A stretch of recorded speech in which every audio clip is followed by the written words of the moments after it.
G'day viewers, let's have a little walk and talk. Nice looking day, although a bit windy. Possibly so windy I won't be able to use the audio. And I'll be well pissed off if that's the case, but I feel like trying my luck, so let's go.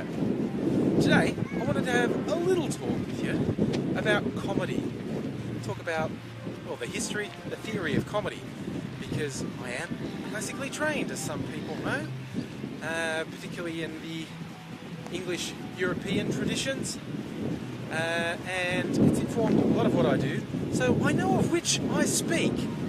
But probably the single most important rule to remember about comedy is it's completely subjective. No one thing's funny to everyone. What I find hilarious, you might find boring. What you find offensive, I might find really mundane and ho-hum. So if we disagree about what's funny and whether something's a valid topic for comedy, there isn't much point arguing about it.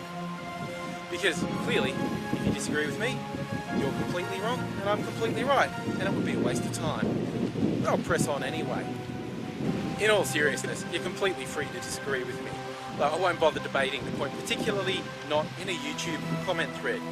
First, because it's simply the wrong medium, just doing these little grabs of text. You can't have meaningful dialogue, which is why I express my feelings through these videos rather than text comments. But you know, really why I won't do it, because the sort of person who goes into text comments and just won't shut up, no matter what. They won't shut the fuck up.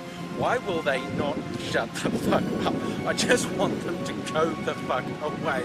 They are so annoying. I mean, I want them to die. And I don't mean in a quiet, peaceful way in their sleep. I'm talking about like Happy Tree Friends, where they slip in their own drool and smash their face into their keyboard and the keys pop their eyeballs out and drive right into their brains. That's what I want to happen to them. Hell, that went a little crack. And in public too. People watching. Oh well. Point being, yeah, disagree all you want, but you know, you disagree, say your piece and move on, and don't expect you're getting the last word because it's my fucking channel. And in fact, in all seriousness, if you want to engage with me, you have to put in the same level of effort as me.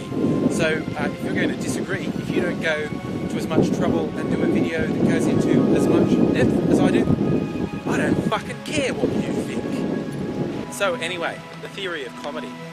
There are lots of different forms of comedy. My preferred form is satire. The type that dates back to the medieval tradition of the court jester or fool.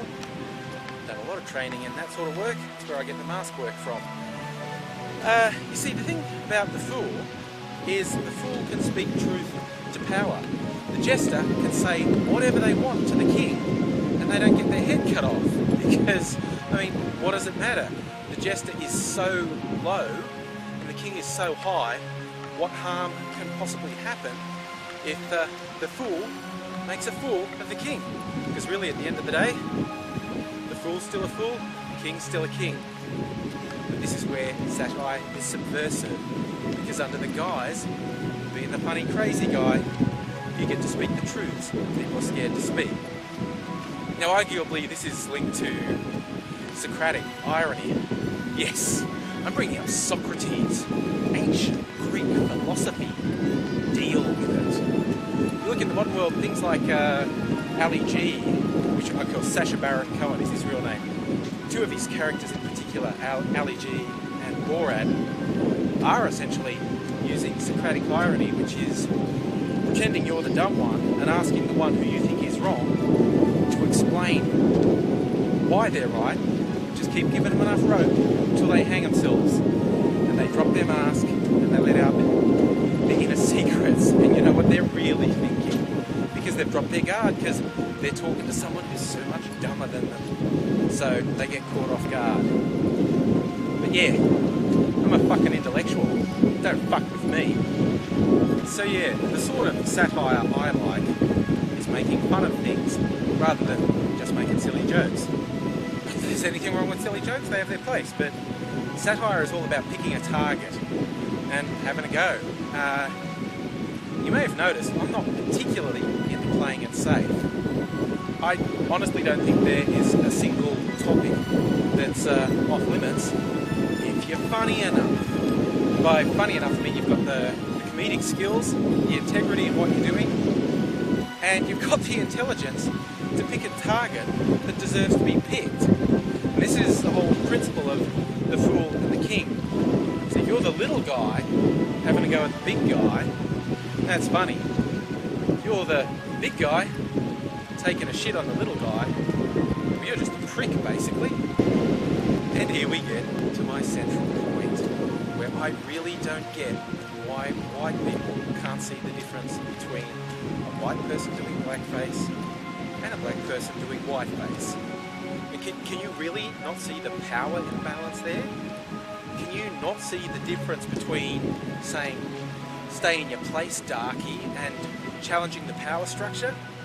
And do you not get that ignorance of a long history of racial abuse isn't an excuse? Another reason I think it's important to think about these things is simply for the integrity of the joke. I think it simply makes the joke funnier if you've put this level of thought into it, but also if you've got that integrity in yourself, that works in your favour when people start attacking you. Yes, no matter what you do, people will inevitably start attacking you. So if you know what you are, if you know what you're not, then it doesn't matter what people call you. I mean, oh God, I got called everything from being a soft little wimpy left-wing liberal to a white supremacist on the same day about the same video. So people are going to call you everything under the sun. But if you haven't thought through what you're doing, if you're playing ignorance as a strength, then really you're the one who doesn't get it.